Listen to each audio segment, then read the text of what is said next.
माँ जी उत्तराखंड से। राधे राधे महाराज जी। महाराज जी, जो हम चाहते हैं हमें ईश्वर नहीं देते तो मन में थोड़ा सा संशय होता है, हम हमें क्यों नहीं दिया, या जैसे हम चाहते थे वैसा देखो, क्यों एक नहीं हुआ। बात मान लीजिए, ये हमारे ईश्वर की दुकान है। क्या दुकान में आप जाकर बोलो ये वस्तु हमें दे दो, वो आपको दे देगा? दुकान में वस्तु लेने के दो अधिकार चाहिए। पहला अधिकार अर्थ का, आपके पास रुपया होना चाहिए तो आप दुकान से वस्तु ले सकते हैं, या आप घर वाले होने चाहिए। घर वाले होने चाहिए तो घर वाले हैं तो आप गए, बोले भैया वो जरूरत है, जरा हमारे वो सामान देना, तो वो बिना तौल के उतने अपने जितने दे देगा। पैसे से मतलब नहीं। क्यों? क्योंकि घर वाला है। आप दो में से कौन हो? ना आप हरि के घर वाले बने और ना आपके पास तपस्या रूपी धन है, तो आपकी कामना कैसे पूर्ति हो जाए? आप बोलिए, कैसे पूर्ति हो जाए? मेरे ईश्वर की दुकान में है सबका जीवन खाता। अब आप बोलिए कैसे आपकी कामनाएं पूर्ण हो? आप अनुष्ठान कीजिए, आप तपस्या कीजिए, आप भजन कीजिए और मांगिए, देखिए पूर्ण होती है कि नहीं होती। न तपस्या है, न भजन है, न साधना है, और न हरि को अपना मानते हो, तो फिर किस अधिकार से तुम्हें भगवान दे दें? क्यों दे दें तुम्हें? तुम ही प्यारे हो क्या? पूरा जगत उनका बच्चा है, जड़ चैतन्य सब उनका बच्चा है। तुम तो मांगना जानते हो, लेकिन पशु पक्षी कितनी योनियां जो बेचारे मांगना नहीं जानते, वो हरि उनकी पूर्ति करते हैं कि नहीं करते? कौन सा आप देखो, पशु पक्षियों को देखो, कितने स्वस्थ पुष्ट एकदम सुंदर दिखाई देंगे। हरि सबका पोषण करता है, उसका जब चराचर जगत बच्चा है।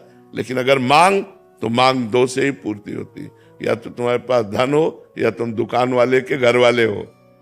तो आप हरि को यदि अपना मान करके प्यार करते हो तो मांगना बनता है, या इतनी तपस्या हो, आपके पास अनुष्ठान हो, जप हो, तो जो मांगोगे वो मिल जाएगा। अब दोनों में से एक भी नहीं है। लोगों को मांगना भी नहीं आता।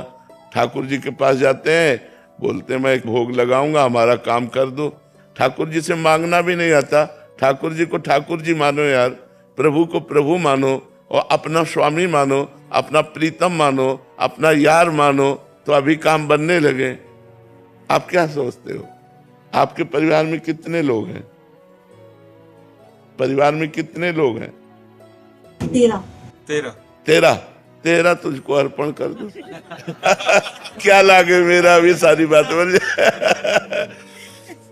वो ऐसे रीझता है, जैसे देखो हमने एक बार उदाहरण में बताया था कि जैसे एक पिता मानो 4 बेटे हैं और 4 बेटों को एक एक सेव दिया, पिता ने ही दिया। अब उसमें से एक बेटे ने दौड़ करके गोद पर चढ़कर कहा, पापा आप पाओ ना, और पापा के मुंह पे लगा दिया। अब पापा क्या करेंगे? उसके हाथ से सेव ले लिया और अपने हाथ से उसको पाएंगे। अब जो दुलार इस एक को मिलेगा वो 3 को नहीं मिलेगा। पिता की ही वस्तु तो दियम वस्तु गोविंदम, लेकिन हम दौड़कर भगवान को पहले भोग लगाया और फिर प्रसाद पाया, तो हम भगवान की कृपा पात्र बन जाएंगे। तो हम भगवान को अगर इस तरह से कि हम आपको 1 किलो लड्डू चढ़ाते, तो भूल मत करो, भगवान को लड्डू पेड़ा नहीं चाहिए। भगवान अनंत ब्रह्मांडों के स्वामी हैं, उनको तुम्हारा भाव चाहिए। तो भाव है नहीं, प्रेम है नहीं, तपस्या है नहीं, तो कामना क्यों पूर्ति हो? हमें बताओ ना, कैसे पूर्ति हो कामना की? अगर हम भगवान से कोई चाह पूर्ति कराना चाहते हैं तो हमें 2 में से एक होना पड़ेगा। या तो भगवान के बनो, पक्का पूरा सबल, तेरा तुझको अर्पण, क्या लागे मेरा, या तो ये आओ, और या फिर तप करो, और फिर देखो कामना की पूर्ति होती कि नहीं। ऐसे कामना की पूर्ति नहीं होगी। ऐसे भगवान को कोसो मत। संपूर्ण सृष्टि भगवान का बच्चा है, और संपूर्ण सृष्टि को आवश्यक सामग्री भगवान सबको दे रहे। कामनाओं की पूर्ति के लिए आपको तप करना पड़ेगा, आपको भजन करना पड़ेगा। कामनाओं की पूर्ति के लिए आपको भगवान से प्यार करना पड़ेगा, तभी आप ले सकते हैं। अरविंद यादव जी, लखीमपुर। महाराज जी, आपके चरणों में कोटि कोटि प्रणाम। महाराज जी, गांव में रामायण पढ़ने के लिए लोग बुलाते हैं जो अखंड ज्योत रखते हैं। वहां पर मेरे साथ कुछ लोग अब आके रामायण पढ़ते हैं तो वो गुटखा खाकर भी पढ़ते हैं। मैं मना भी करता हूं तो कहते हैं कि मुझे थोड़ी ना मना किया है शास्त्र ने, और कुछ लौंग आदि या नहीं, ये गंदी प्रवृत्ति के लोग हैं। ये ऐसा अपराध है, मसाला या गुटखा या किसी भी तरह के इन पदार्थों को खा करके भगवत चरित्रों का गायन करना निषिद्ध है। हाँ, एक उपाय हो सकता है, ठाकुर जी को पान का भोग लगाया जाए जिसमें तमाकू ना हो, इलायची, लौंग, सौंफ, कुछ मीठी चीजें जैसे गुलकंद आदि है, ऐसी डाल करके और वो आप मुख में रख लें, फिर निषेध नहीं माना जाएगा। लेकिन यदि आप ऐसे गुटखा तमाकू खाकर करते हैं तो ये निकृष्टता है, ये शास्त्र का अपमान है, ये मर्यादा के विहीन है और ये पाप लगेगा जो ऐसा लोग करते हैं। इसलिए हमारी सबसे प्रार्थना है, जहाँ तक हमारी आवाज पहुंचे, कि आप लोग भागवत कथा श्रवण या भागवत कथा कथन या रामचरितमानस श्रवण या रामचरितमानस कथन या वृंदावन की परिक्रमा या गिरिराज जी की परिक्रमा, इनमें कोई भी नशा ना करें। अगर नशा करेंगे तो लाभ लेने गए हो, ऊपर से आपकी हानि हो जाएगी, अपराध बन जाएगा। नहीं खाना चाहिए, बिल्कुल नहीं खाना चाहिए, ये गलत है। पर जी, जो ग्रंथ है इनको छूना या जैसे कहीं भी रख रहे हैं जैसे किताबों की तरह, इनका भी कोई नहीं, हाँ, बिना वस्त्र के आवरण के ग्रंथ को रखना ही नहीं चाहिए। एक पीला वस्त्र या लाल वस्त्र, एक वस्त्र का आवर ऊपर से ओढ़ाना चाहिए वस्त्र को और पवित्र रखना चाहिए। अपवित्र दशा में सदग्रंथों को नहीं छुआ जाता। स्नान आदि करके पवित्र होके प्रणाम करके और फिर जो आसन होता है सदग्रंथ रखने का, जिसे रील कहते हैं, उसके ऊपर वस्त्र डाल करके फिर हम वाचन करें, फिर गायन करें। ऐसे अपवित्र दशा में न छुएं। झूठा मोह हो तो न छुएं, अपवित्र शरीर हो तो सदग्रंथों को न छुएं, नहीं तो आपकी बुद्धि पतित हो जाएगी। इन चीजों को महाराज जी आजकल कोई मान ही नहीं रहा, मतलब बड़ी अपवित्रता सी फैल रही है महाराज जी। असली बात, भगवान का भय नहीं रह गया, धर्म का भय नहीं रह गया, ये भय नहीं रह गया कि हमसे पाप हो जाएगा। अब तो जो मन मावे सो कर रहे हैं, पूछो मत, क्योंकि बुद्धि भ्रष्ट हो गई है ना।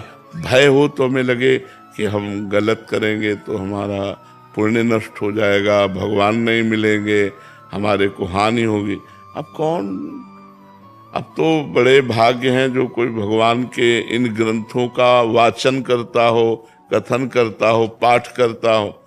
नहीं तो लोग दिन भर मोबाइल में लगे रहते हैं, इधर उधर के कार्यों में अपना जीवन व्यर्थ करते हैं। अब हमें लगता है कि अगर गांव में देखा जाए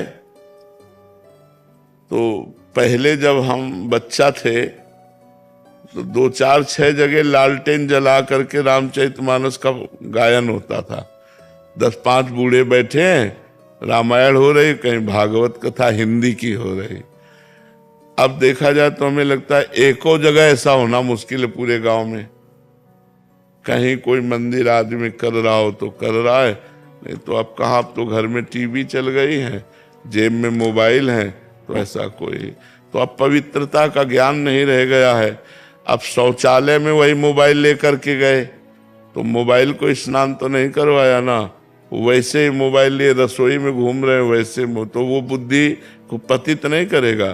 तो अब इतनी सूक्ष्मता की बात कब देखें, जब शराब पी रहे हैं, मांस खा रहे हैं, अपवित्र भोजन पा रहे हैं, तो इन पवित्रताओं की तरफ देखे कौन। हमें तो अभी तक अनुमानतः बहुत कम ऐसे लोग मिल रहे हैं जो शराब नहीं पी रहे, मांस नहीं खा रहे, गलत आचरण नहीं कर रहे। अगर उनमें मिल भी रहे हैं तो बहुत सुधार पक्ष में हैं, सत्संग सुनकर तो वो मिल रहे हैं, और या जो बहुत अच्छे धर्म वाले गृहस्थ के यहाँ जन्मे वो मिल रहे हैं, नहीं तो प्रायः नए बच्चे सब गंदे आचरणों में, गुटखा खाना, शराब पीना, बीड़ी सिगरेट पीना, ये सब गंदे आचरणों की तरफ बढ़ रहे हैं। जो धर्म से चलते थे वो लोग भी अपने आचरण बिगाड़ रहे हैं। कलयुग का बड़ा विचित्र प्रभाव चल, मतलब बहुत कम लोग होंगे जो नशा न करते हो, कोई नशा नहीं। बहुत कम लोग होंगे ऐसे जो कोई नशा ना करते हो। बहुत कम लोग होंगे ऐसे जिन्होंने जीवन में कभी शराब अपनी जिह्वा पे नहीं रखी। बहुत कम लोग होंगे जो पराई माता बहनों की तरफ गंदी दृष्टि न की हो या पराये पुरुष की तरफ गंदी दृष्टि न की हो। तो इन सब बातों को देखते हुए लग रहा है कि अगर हम सुधर जाए तो सुधर जाए, नहीं तो कलयुग का और प्रभाव बढ़ता चला जाएगा, वो हमको गिराता चला जाएगा, हम सब गिरते चले जाएंगे। और हम आज इसी को जीवन मान लिया है, अध्यात्म शून्य जीवन को जीवन मान लिया है। धर्म ग्रंथों के अनुसार चलना, संत वाणी के अनुसार चलना, परम पवित्र जीवन रखना, ये तो बहुत मतलब दुर्लभ चीज होती जा रही है। फिर भी सत्संग के प्रभाव से आज हमारा समाज बदल रहा है। आज हमारे समाज के नवयुवक जन बदल रहे हैं, उनके जीवन चरित्र अच्छे हो रहे हैं। ऐसा हमको यहीं बैठे बैठे सुनने को मिलता है। जब हमारे सामने नवयुवक जन बोलते हैं हमने सब त्याग दिया और हम अच्छे मार्ग में चल रहे हैं, तो हमें बड़ा हृदय में शीतलता होती है, अच्छा लगता है कि हमारी समाज सुधर रही है। योगेंद्र उपाध्याय जी। राधे राधे महाराज जी। महाराज जी, आप कह रहे हैं कि आप उच्च शिक्षा मंत्री हैं उत्तर प्रदेश शासन के। महाराज जी, आप कह रहे हैं कि राजनीतिक व्यक्ति अपनी व्यस्तता के कारण पूजा पाठ, ध्यान व भक्ति के लिए बहुत कम ही समय निकाल पाता है। ऐसी परिस्थिति में कौन सा सरल भक्ति मार्ग होगा जिससे उसका आध्यात्मिक विकास संभव हो और परलोक सुधर सके? किसका प्रश्न? भगवान ने गीता जी में कहा यत करोषि, यानी जो भी करते हो। इसमें ये नहीं कहा कि आप ये करिए, यत करोषि, जो करते हो मुझे अर्पित कर दो। पर भगवान को अर्पित वही वस्तु की जाती है जो पवित्र होती है, जो धर्म युक्त होती है। जैसे हम भगवान को अपना कर्म अर्पित करना है, तो पहले हमको ये ध्यान रखना है कि हम जिस पद पर हैं, हम अपने पद के अनुसार कर्तव्य कर रहे हैं कि नहीं। पद का दुरुपयोग तो नहीं हो रहा हमारे द्वारा। भय या प्रलोभन से हम अपने पद का दुरुपयोग तो नहीं कर रहे। दुरुपयोग करना स्वार्थ की पूर्ति, सदुपयोग करना दूसरों का हित, दूसरों का मंगल, दूसरों के लिए सुख विधान करना। जैसे आप बहुत अच्छे पद पर हैं तो आप हमारे समाज का बड़ा मंगल कर सकते हैं, हमारे समाज का बड़ा हित कर सकते हैं और करते भी होंगे। तो हम जो कर्म करते हैं यदि उसे धर्म पूर्वक करें और भगवान को अर्पित कर दें, तो उससे समर्पण का जो भाव हमारे अंदर आएगा वो एकदम संसारिक कर्म है। आप बिल्कुल उसमें ये मत जाइए कि भागवतिक कर्म ही समर्पित किया जाता है। नहीं, भगवान ने कहा यत करोषि, जो आप कर रहे हैं। ये तो सर्वाणि कर्माणि मयि सन्न्यस्य मत्पराः अनन्ये नैव योगेन माम ध्यायन्तु उपासते। भगवान ने कहा ये तू सर्वाणि, न धर्माणि कहा न पुण्यानि कहा। भगवान ने कहा ये तू सर्वाणि। अब सर्वाणि में पाप कर्म नहीं आएंगे, क्योंकि कर्म शब्द तभी सार्थक होता है जब पाप रहित होता है। अगर वो उसमें पाप जुड़ जाता है तो कुकर्म हो जाता है। तो ये तू सर्वाणि कर्माणि, कुकर्म नहीं। अगर वो अधर्म युक्त हो गया तो पापाचरण अशुभ कर्म बन जाता है। तो हमारे द्वारा सावधानी ये रखनी है कि अधर्म न बनने पावे, पापाचरण न बनने पावे, किसी भी तरह का प्रलोभन हमारे माइंड को, हमारी बुद्धि को लुभायमान न कर पावे, हम अपने धर्म से विचलित न रहें। तो वो कर्म जब हम भगवान को समर्पित करते हैं तो भागवत धर्म बन जाता है, वो हमें भगवत प्राप्ति के योग्य बनाने लगता है। और कहीं कर्म करते हुए नाम जप हो तब तो फिर क्या कहना, फिर तो और विजय प्राप्त हो गई। और हम ये कहते हैं कि हर समय हम कर्मानुष्ठान में ही नहीं रहते, बहुत सा समय हमें ऐसा मिलता है जो हम व्यर्थ में नष्ट कर देते हैं। जैसे हमारे पास 24 घंटा होते हैं, तो हम 6 घंटे अधिक से अधिक सोते होंगे या 7 घंटे, क्यों? कम ही सो पाते हैं। कम ही सो पाते हैं कह रहे हैं। हाँ, कम ही सो पाते, बहुत अच्छी बात है। हम तो बिल्कुल आखिरी हद कहते हैं कि 6 घंटे या 7 घंटे बहुत सोने वाला होगा, नहीं तो 5 घंटे 4 घंटे जो जैसी साधना में युक्त है उतना। इसके बाद हमारे पास जो मानो हम 6 घंटे जोड़ लेते हैं, हमारे पास 18 घंटे बटे, 6 को 24, 4 विभाग करते हैं तो 18 घंटे बचे।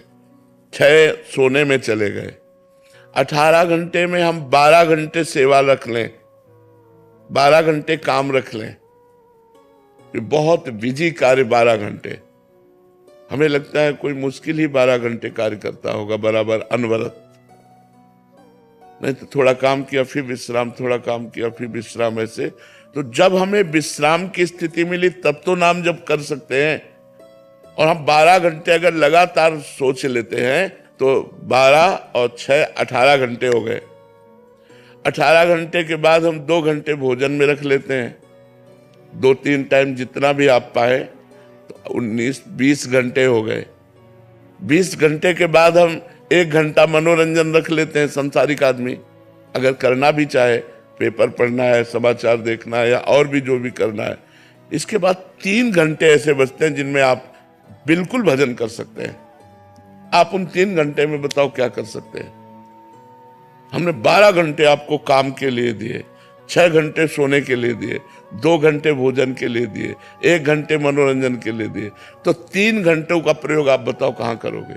अगर वो 3 घंटे भजन में लगा दिए जाए तो हम एक बहुत अच्छी साधना कर लेंगे, बीच बीच में नाम जप करते हुए। और 3 घंटे जो हमारे 24 घंटे में निकले उनको 3 विभाग में कर देते हैं। हम 1-1 घंटे 24 घंटे में समय निकाल कर भजन को देते, केवल भजन को देते, तो हमारे मनुष्य जीवन की जो सार्थकता है वो ठीक हो जाएगी। साधन धाम मोक्ष कर द्वारा जो हमारा मनुष्य जन्म साधना के लिए मिला है, मोक्ष के लिए मिला है, उसकी पूर्ति हो जाएगी। अब आप या कोई व्यापारी या कोई किसान या किसी भी डिपार्टमेंट का, तो 3 घंटे सबके पास बच सकते हैं। अगर हम 3 घंटे भजन में लगा दें तो हमारा जीवन सार्थक हो जाए। तो हमें चाहिए कि नाम जप करते हुए हमें कर्म करना चाहिए, तो आपका कर्म ही आपकी पूजा है। बस उसमें सावधानी इतनी कि अधर्म ना होने पावे, क्योंकि अधर्म हो गया तो फिर वो पूजा नहीं, वो पाप है। और अगर अधर्म नहीं हुआ और वो कर्म हम भगवान को समर्पित कर दिए तो वो पूजा ही हो जाएगी। जैसे गला काटना कभी पूजा नहीं होता, लेकिन अर्जुन जी को भगवान आदेश करते इनका गला काटिए। माम स्मर युद्ध च, उठ खड़े हो, मेरा स्मरण करो। तो वो कर्म कितना भी भयावना क्यों ना हो, यदि वो धर्म पूर्वक है और भगवत समर्पित कर दिया जाए और नाम जप किया जाए तो उसी कर्म से हमें भगवत प्राप्ति हो जाएगी। रजनीश जी इंदौर से। श्री हरिवंश महाराज जी, भगवान मांसाहार और दूध कीड़ा जुआ खेलने को छोड़कर जितने भी महत् पापाचरण होते हैं मुझसे सभी हुए हैं शरणागति के पूर्व। कृपया दंड विधान करें या इनका प्रायश्चित या शमन कैसे करूं ताकि प्रारब्ध नाम जप कीजिए। किसका प्रश्न है? नाम जप कीजिए और ये नियम ले लीजिए कि अब लो नशा नहीं, अब ना नशे हो। आज तक जो हमसे हुआ वो हुआ, अब नहीं होगा। पक्का नियम ले लो और नाम जप करो, भगवान का यश श्रवण करो, भगवान की लीला कथा श्रवण करो, भगवत सेवा विराजमान कर लो ठाकुर जी की। अलग से कोई प्रायश्चित करने की जरूरत नहीं, सब इसी से भस्म हो जाएगा। पहला तो जो हृदय में जलन होती है उससे पाप क्षीण होते हैं, दूसरा जो हम प्रतिज्ञा ले लेते हैं उससे पाप क्षीण होते हैं, और तीसरा जब हम भगवान नाम जप कीर्तन करते हैं उससे सब पाप नष्ट हो जाते हैं। तभी तो भगवत प्राप्ति होती है। तो आपको उल्लास पूर्वक नाम जप करो और कोई कठिन प्रायश्चित करने की जरूरत नहीं है।